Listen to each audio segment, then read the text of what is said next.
black because somebody else told you that's what you were. And I am of the mindset that we're more than that and we're better than that. And I don't need to be Jane Elliott said it best. She was talking to a group of white people and she said, how many people in here, if you are okay with the way black people are treated, raise your hand. And nobody raised their hand. She goes, you don't understand the question. And then she goes, if you would rather exchange places with any black person and live as a black person in this country, raise your hand. And nobody raised your hand. And she goes, I see nobody raising their hand, and which means to me, you see it, you know that it's wrong, you know that you wouldn't do it for yourself. Why would you allow for it to happen in the first place? There you go. So when you start having conversations like that and trying to really expand your mind and say, okay, stop being a color and be men and women. And I remember back my grandfather, and I'll let it go right here. My grandfather used to show me these pictures back when he was young in the 50s and the 60s. And there was a man who had a sign that says, I am a man. It wasn't I am a black man. It's I am a man. We are men. We are women. And we deserve, and we're just looking for what's in the letter of the law, what's on the paper. Dr. King, I want what's on the paper. I don't want any more. I don't want any less. I want what's on the paper. And I think if we focused on that, if we protested that shit, I mean, that we would be so legitimate. Because what are you going to do? Tell me no?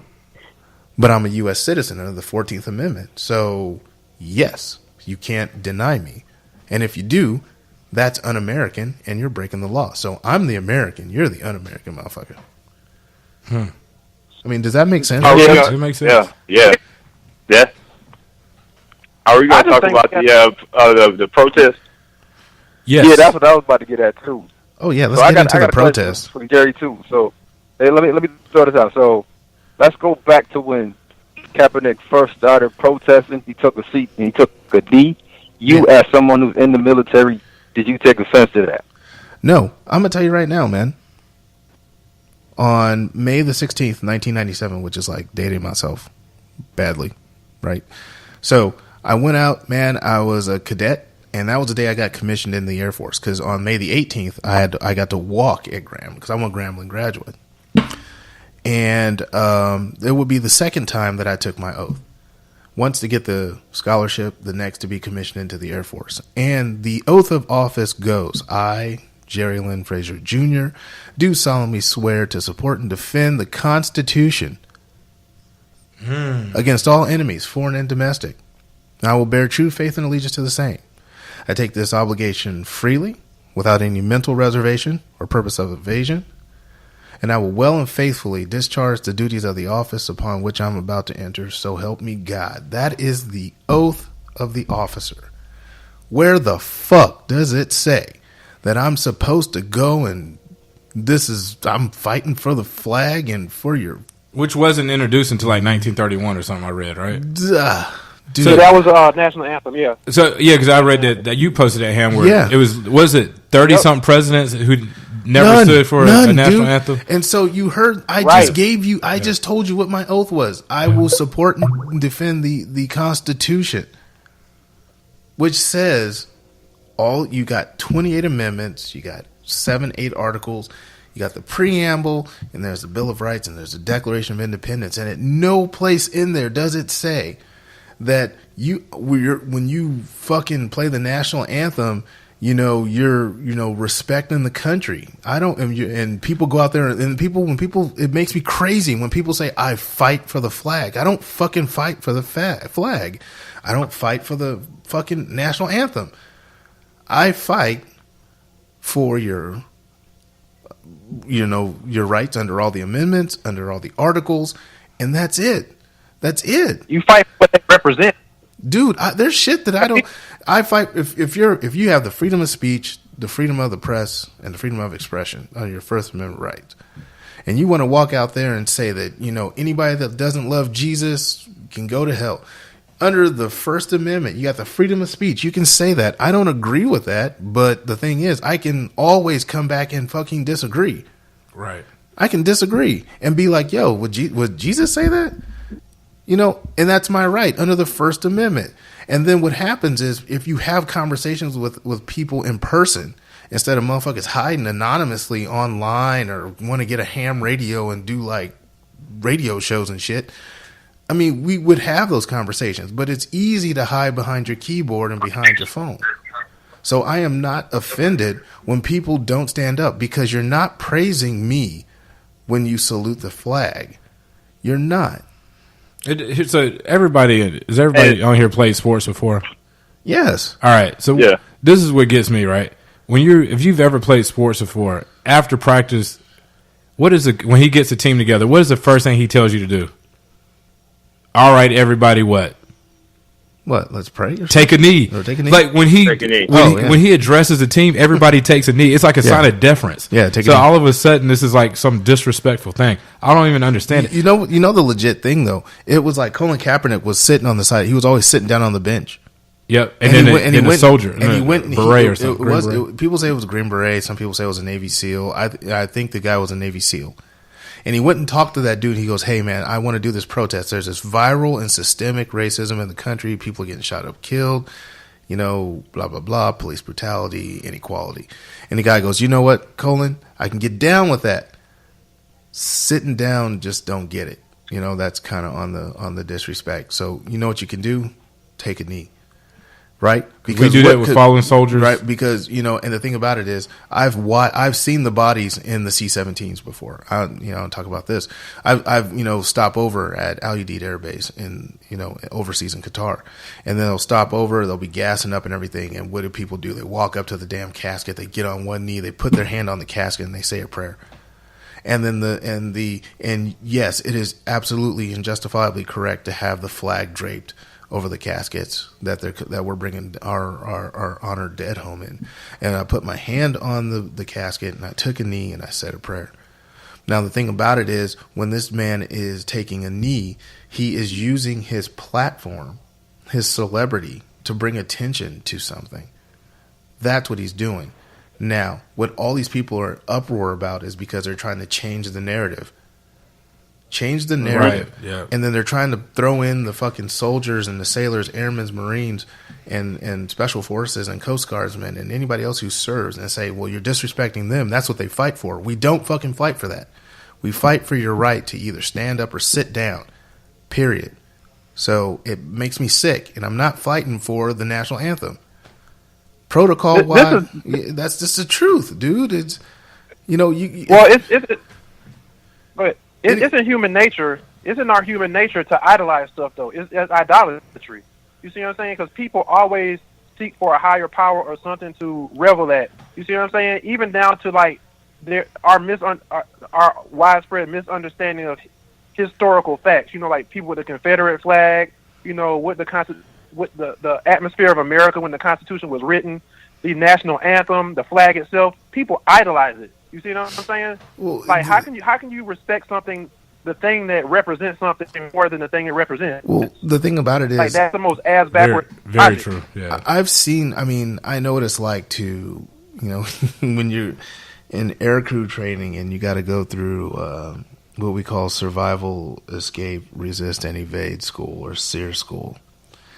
And we do this training, and at the we go through some things which you can't talk about, but you go through this training. And then you turn around and you see the flag and you're like, Jesus Christ, man, I'm so glad that I am. And it's the culmination of the training. And you turn around and you look at the flag and you're like, man, thank God. But the thing, even at that point in time, I'm not worshiping the flag. It's just the flag. I mean, I've got pride in the flag of my country. I mean, right. But I'm not worshiping it. I'm not trying to be out there like, yo, let me go out here and die for this flag. I'm not dying for the flag. If I'm in combat, Lance, you, me, Ham, Christian, and Lyles, we're all out there. We're all on the battlefield. I'm not even fucking thinking about the flag. I'm thinking about how are we all going to get home. And I'm going to do what I got to do. I'm going to do my job to the best of my ability to make sure each one of your asses is covered so that we can go home together, alive, with all of our digits and appendages and mentally capable. That's it. That's all I'm focused on. But then you got people who have never worn the uniform, who have never had to sacrifice the way we do, who have never fought anybody or saw the pearly yellows of the enemy. And man, they have, you know, they come out with these ideas. And the ideas are totally fucked up. And it's to make political gains because it's politically expedient. And I'm telling you, it's one party over the other. That's the worst thing. Controls the narrative so well. They control the narrative so well. I'm not fighting for the flag or the national anthem. I'm fighting for your right to either stand up, sit down, choose what's your favorite color, go where you want to go, be able to say what you want to say. We're talking here as gentlemen. We have a freedom to do so because it's a freedom of speech. I haven't said anything that's contrary to our government or anything like that. And I give up. I shred a little bit of my stuff off so I can support and defend the United States. But that's all there is. There's no offense, man. There's no offense. Asking you to stand up and salute the flag or do what I have to do because I'm in the military is like saying that I do all this with the expectation that you'll love me in return. And it's a sacrifice, which you're not always going to get that same love back. That's just the way that works. So I got a question. Sure. Let me get in real quick. Jerry, do you think black patriotism is viewed differently than white patriotism? What do you mean by black patriotism? It seems like a lot of the times, especially in this Kaepernick situation, that a lot of the people that are screaming, "Oh, but you're disrespecting the veterans, you're disrespecting people in the military and everything." It seems like to me that they're disregarding all of the minorities in the military that are saying what you're saying just now about how it's not disrespectful and the whole thing that you just went through. It just seems like they disregard that whole thing and continue to say that. So to me, it seems like they're looking at it through the perspective of just thinking about white soldiers the opinions of white soldiers, and not really thinking about the opinions of all soldiers. The operative word that you just used is perspective. Perspective. The people who have all this beef don't have a perspective. They're focused on one aspect. They don't even know why the guy's taking a knee. Once again, in this protest, is he, compromising your life, liberty, or the pursuit of happiness? Is he committing a crime? He's doing something that a lot of people don't like. And the thing is, all he's trying to do is to bring attention to another problem. But the people who don't want to face the other problem, change the narrative. Let's be focused on, oh, you're disrespecting the troops. The troops fight for that flag and for the national anthem. So many people, even black people, have told me,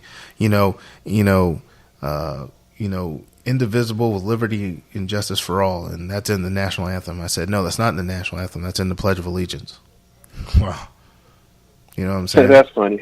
You know what I'm saying? So the thing about it is, he's fighting, once again, as a serviceman, I know I took an oath to support and defend the Constitution. Nowhere in the Constitution does it say you can't burn the flag, that you can't stand up, have to stand up or sit down or do whatever.